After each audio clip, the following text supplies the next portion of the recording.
तो दोस्तों स्वागत है तुम्हारा हमारे नई वीडियो में। आज मैं तुम्हें बताने वाला हूँ सोलो लेवलिंग के सीजन 3 के एपिसोड 1 के बारे में। तो देखो इसमें तुम्हें बहुत सारी चीजें जानने को मिलेगी। यहाँ पे जिन्हों ने अपना खुद का गिल्ड भी बनाया है और उसके क्या अजीब अजीब से उसने नाम सोचे हैं वो सारे तुम्हें जानने को मिलेंगे और बहुत सारी अच्छी चीजें। तो वीडियो को आखिरी तक देखना, आखिरी तक देखोगे तुम्हारा ही फायदा है क्योंकि हर कोई एक्सप्लेन कर चुका है। मेरी बारी है, मैं अपने अंदाज में करूंगा और आई होप तुम्हें पसंद आएगा। बढ़ते हैं हमारे वीडियो के अंदर। शुरुआत में हमें रेड गेट दिखाया जाता है। यहाँ पर जिन्वू गया था। हाँ, उसके सामने डंजन का बॉस खड़ा होता है। बॉस काफी गुस्से में होता है और बोलता है तुमने अभी तक बहुत अच्छी फाइट की है और अब तक जिंदा भी हो, लेकिन अब तुम चारों तरफ से घिर चुके हो। पूरे जंगल में मेरी सारी आर्मी छिपी बैठी है। वो डंजन का बॉस अपनी आर्मी को आवाज लगाता है लेकिन बहुत देर तक वहाँ पे कोई नहीं आता। जिन्वू स्माइल करते हुए अपने शैडो आर्मी को बाहर बुलाता है। तो हमें दिखाया जाता है जिन्वू की आर्मी ने सारे मॉन्स्टर को पहले ही खत्म कर दिया और वो सारे सोल्जर्स मॉन्स्टर की डेड बॉडी लेके आ जाते हैं। ये देखकर बॉस को काफी ज्यादा गुस्सा आ जाता है। फिर वो अपने कुछ जिंदा मॉन्स्टर्स को अटैक करने के लिए कहता है और यहाँ जिन्वू भी अपने शैडो सोल्जर्स को भेज देता है। जिन्वू के सारे सोल्जर्स आने से वो सारे मॉन्स्टर्स को मार देते हैं और अब खाली बॉस बचा होता है और वो ये सब देख के काफी चौंक जाता है और बहुत ही ज्यादा गुस्से में होता है और वो जिन्वू की तरफ आगे अटैक करने के लिए बढ़ता है। लेकिन तभी टक्स अपनी ग्रेविटेशन मैजिक का इस्तेमाल करता है और उस मॉन्स्टर को जमीन पर पटक देता है। फिर जिन्वू बॉस के पास जाता है और कहता है अगर तुम मुझे मेरे सारे सवालों के जवाब सही सही देते हो मैं उम्मीद करूंगा तुम्हें बहुत ही कम दर्द हो। बॉस बोलने से पहले ही मर जाता है। जिन्वू समझ जाता है कि सिस्टम उसके साथ दखलंदाजी कर रहा है। तभी उसे याद आता है कि उसे डीमन के तहखाने में चाबी मिली थी जो कि लेवल 100 होने के बाद ही उसे इस्तेमाल कर सकता है क्योंकि जेजू आइलैंड के बाद ही उसका लेवल 100 हो चुका था। तो वो उस की को अपनी इन्वेंटरी से निकालता है और उसके सामने उस की सारी इंफॉर्मेशन आ जाती है। उसे पता चलता है कि ये की डबल डंजन की है, वही डबल डंजन जहाँ जिन्वू को अपनी पावर मिली थी। ये काफी बड़ी बात होती है जिन्वू के लिए क्योंकि इसी सिस्टम की वजह से वो इतना ज्यादा स्ट्रांग हुआ है। जिन्वू इतना ताकतवर बना है लेकिन फिर भी वो इसके बारे में कुछ नहीं जानता और जब भी जिन्वू ने सिस्टम के बारे में जानने की कोशिश की सिस्टम ने हर बार इंटरफेयर किया। लेकिन अब फाइनली सिस्टम खुद जिन्वू को अपने पास बुला रहा है। जिन्वू कहता है फाइनली अब मैं इसके बारे में जान ही जाऊंगा। लेकिन तभी जिन्वू देखता है कि इस की के ऊपर एक टाइमर लगा होता है 517 घंटे का, मतलब उस की को वो अभी इस्तेमाल नहीं कर सकता। तो वो सोचता है चलो कोई नहीं, इतना वेट किया है थोड़ा और सही। तभी सीन शिफ्ट होता है और हम जिन्हो को देखते हैं जो काफी मेहनत कर रहा होता है। बेसिकली जिन्वू को जो लोग हेट कर रहे होते हैं जिन्हो उन सभी लोगों के खिलाफ कंप्लेंट कर रहा होता है और कहता है मैं इन लोगों को कभी माफ नहीं करूंगा जो लोग बॉस को हेट कर रहे हैं। और वो ये काफी देर से कर रहा होता है इसलिए वो काफी थक जाता है। अभी वहाँ पर जिन्वू आ जाता है अपने शैडो एक्सचेंज की स्किल की मदद से। तभी जिन्वू जिन्हो से कहता है थैंक यू जिन्हो मेरी इतनी मदद करने के लिए। अभी जिन्वू जिन्हो से कहता है ठीक तो है ना। वो जिन्हो कहता है सब कुछ ठीक है पर आप इतने अजीब से क्यों दिख रहे हैं। जिन्वू उसको बताता है ओह मैं सीधा गेट से यहाँ आया और तुमने कहा था ना हमको थोड़े पैसे की जरूरत है हमारे गिल्ड को शुरू करने के लिए। तभी जिन्वू उसको एक बैग भर के प्रीमियम स्टोन जिन्हो को देता है और ये देखकर जिन्हो काफी ज्यादा हैरान हो जाता है और कहता है ये क्या इतने सारे स्टोन।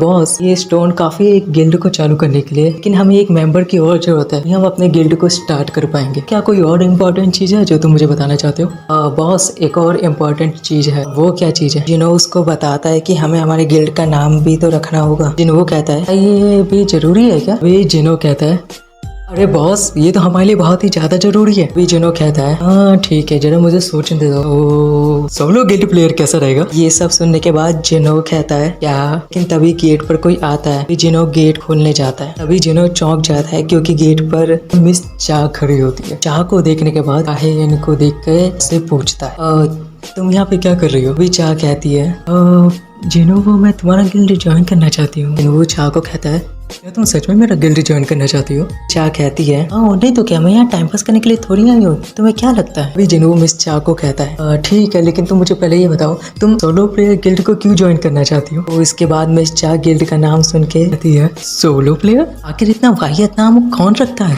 तभी जिन्हो कहता है वाहियात, लेकिन इसमें मेरी और जिन्हो दोनों की मर्जी थी। तभी जिन्हो कहता है मजाक मत करिए बॉस, मैंने हाँ नहीं कहा था, मेरे को ऐसे अजीब नाम बिल्कुल नहीं पसंद। तभी जिन्हो कहता है ने 100 गिल्ड से कॉन्ट्रैक्ट भी तो साइन किया होगा ना, मुझे नहीं लगता कि वो कॉन्ट्रैक्ट अभी खत्म हुआ होगा। मुझे फर्क नहीं पड़ता, मेरे पास जितनी पेनल्टी होगी मैं वो पूरा कंप्लीट पे कर दूंगी। उतने पैसे हैं कि मैं पेनल्टी को पूरा पे कर सकती हूँ। मिस चा मन में सोचती है मैं जिन्वू को कैसे बताऊँ। इसके बाद मिस चा उस वक्त याद करने लगती है जब वो पहली बार जिन्वू से मिली थी। बाद हमें जेजू आइलैंड का सीन दिखाया जाता है।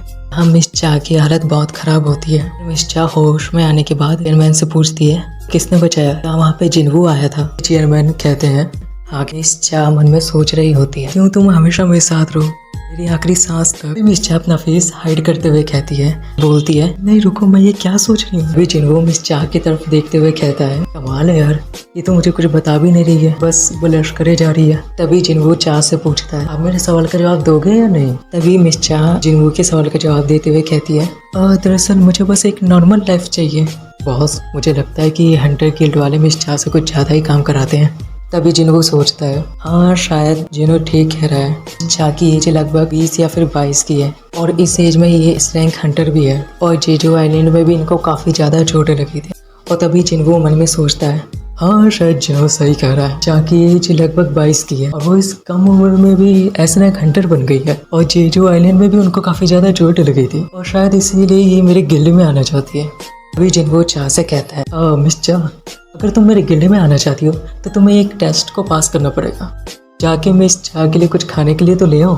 हाँ बॉस, मैं अभी लेके आता हूँ। तभी जिन्हो यहाँ से चला जाता है। तभी मिस चा कहती है, तो मुझे किस तरह का टेस्ट देना होगा। हाँ ठीक है, मैं टेस्ट देने के लिए तैयार हूँ, तो क्या आप मुझे बताओगे मुझे कौन सा टेस्ट देना होगा। अभी जिन्हो कहता है, ज्यादा कुछ नहीं, को बस मेरे एक शैडो आर्मी के एक सोल्जर को हराना होगा। अभी चा कहती है, वैसे मुझे लगता है हमें मैच हंटर एसोसिएशन में करना चाहिए। अभी जिन्हो मन में सोचता है, वैसे मैं यहाँ शैडो एक्सचेंज का इस्तेमाल करके देखना चाहता हूँ, हो सकता है मैं मिस चा को भी अपने साथ लेके जा पाऊँ।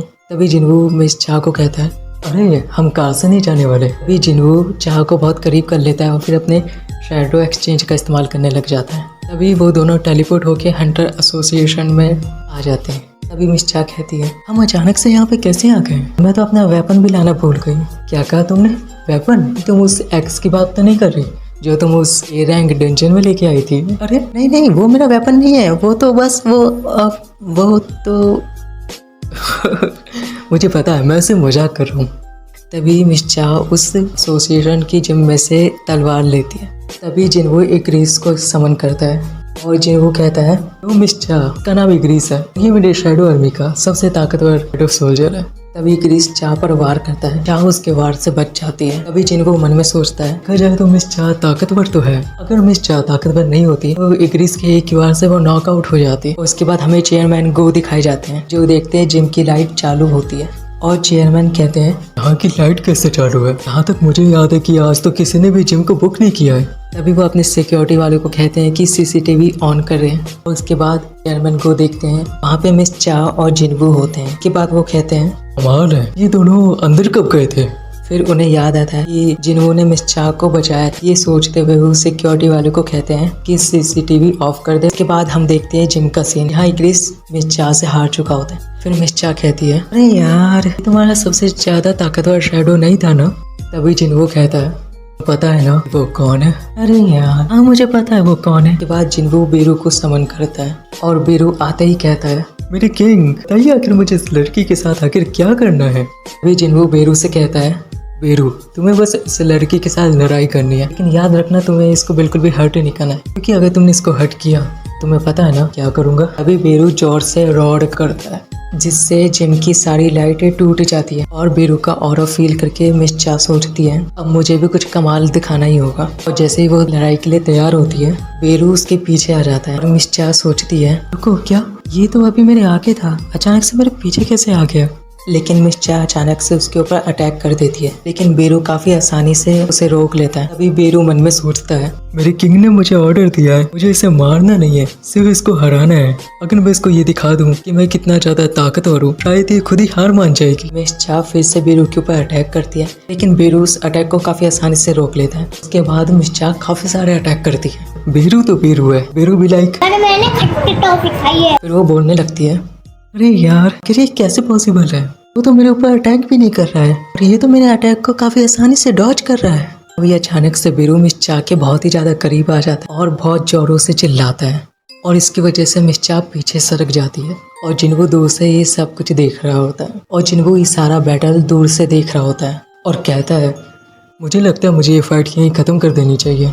पर चा कहती है, मैं जब तक इसको हरा नहीं देती मैं हार नहीं मानने वाली। अभी जिन्हो मन में सोचता है कि अगर ये लड़ाई और आगे तक चली और अगर बेरू ने अपना आपा खो दिया तो मुझे नहीं लगता यहाँ पे कुछ ठीक होगा और इसके बाद बेरू क्या करेगा इसका अंदाजा मुझे है। तभी मिस चा अपने आप को तैयार करती है बीरू से फाइट करने के लिए। तभी बीरू गुस्सा हो जाता है, फिर वो चा के ऊपर अटैक करने आता है, लेकिन चा उसके अटैक से बच जाती है, पर वो अटैक काफ़ी ज़्यादा पावरफुल था। फिर मिस चा सोचती है कि वो अपनी स्वॉर्ड डांस स्किल का इस्तेमाल करेगी, तो उसके लिए मेरे पास सिर्फ एक ही चांस होगा, क्योंकि मेरे पास अभी इतना माना नहीं बचा है। फिर मिस चा वो अटैक बीरू के ऊपर करती है और वो अटैक बीरू के ऊपर लग भी जाता है। फिर अचानक से बीरू एक जगह पर रुक जाता है और तभी बीरू जिन्वू का दिया हुआ ऑर्डर भूल जाता है, और जो ऑर्डर एंड क्वीन ने दिया था जेजू आइलैंड में हंटर्स को ख़त्म करने का, और बीरू उसी ऑर्डर को फॉलो करने लग जाता है। तभी बीरू को आवाज़ आने लगती है कि तुम्हारे सामने जो लड़की खड़ी है वो तुम्हारी दुश्मन है, जाओ और जाके उसे ख़त्म करो। तभी बीरू मिस चा को मारने के लिए जाता है। तभी जिन्वू बीरू को जोर से बोलता है, बीरू एक जगह पर ही खड़े हो जाओ। लेकिन बीरू ऐसा नहीं करता, वो फिर भी अटैक करने के लिए जा रहा होता है। लेकिन तभी जिन्वू बीरू का हाथ पकड़ लेता है और अचानक से उसके पास जाके उसको पीछे होने के लिए बोलता है। जिन्वू काफ़ी ज़्यादा गुस्सा था बीरू के ऊपर। फिर बीरू रियलाइज़ करता है कि मैंने ये क्या कर दिया। फिर वो अपने किंग से नीचे बैठकर माफ़ी मांगता है। फिर जिन्वू भी सोचता है, यार क्या बंदा है, कभी इतना गुस्सा हो जाता है और अभी नीचे भी झुक के माफ़ी मांग रहा है। और तभी जिन्वू मिस चा को कहता है, आपको ऐसा नहीं करना चाहिए था। फिर मिस चा बोलती है, हाँ तुमने सही कहा। फिर जिन्वू कहता है, वैसे आप मेरे गिल्ड में क्यों आना चाहती हो? और वैसे भी मिस चा, मेरा गिल्ड तो अभी शुरू भी नहीं हुआ है और आपको मेरे गिल्ड में आने के लिए इतना ज़्यादा रिस्क लेने की कोई ज़रूरत नहीं है। और वैसे भी मिस चा, आपको ऐसी हरकत नहीं करनी चाहिए, आप कोरिया के लिए काफ़ी ज़्यादा इंपॉर्टेंट हंटर हैं। इसके बाद मिस चा कुछ भी नहीं कहती है, वो खाली जिन्वू की सारी बातें सुन रही थी। फिर जिन्वू मिस चा से पूछता है, वैसे मिस चा, कहीं आप मुझे पसंद तो नहीं करती हो ना? और इसके बाद मिस चा ब्लश करने लगती है। फिर जिन्वू मन में सोचता है, अरे कहीं मैंने कुछ गलत तो नहीं बोल दिया ना? और उसके बाद मिस चा कहती है, अरे यार हाँ शायद मुझे भी यही लगता है। तो दोस्तों, हमारा आज का एपिसोड यहीं ख़त्म होता है। तुम्हें पसंद आया तो लाइक करना, कमेंट करना, इसके बाद शेयर करना। और एक बात है, ये जो वीडियो है ना, इसको रिकॉर्ड किया है पूरा 1.5 घंटे का हुआ है। तुम लोग यकीन करोगे, 1.5 घंटे का हुआ ये वीडियो, और उसको मैं कट करूँगा। सॉरी, मैंने, मेरे साथी, मेरा जो पार्टनर है, मेरा भाई है, मेरा सबसे करीबी, सबसे पक्का दोस्त नीरज भाई, वो इस वीडियो को, मतलब इस वॉइस को कट कर करके तुमको 15 मिनट के आसपास तक का कुछ देंगे। तो हाँ, उनको भी थैंक यू बोल देना, कमेंट में जाके बोल देना नीरज भाई थैंक यू, ठीक है? बोल देना कमेंट में नीरज भाई थैंक यू, ठीक है? तो हम मिलते हैं तुमसे अगले वीडियो में, जब तक के लिए बाय। और हाँ, लाइक ज़रूर करना और शेयर ज़रूर करना ब्रो, 1.5 घंटे की मेहनत।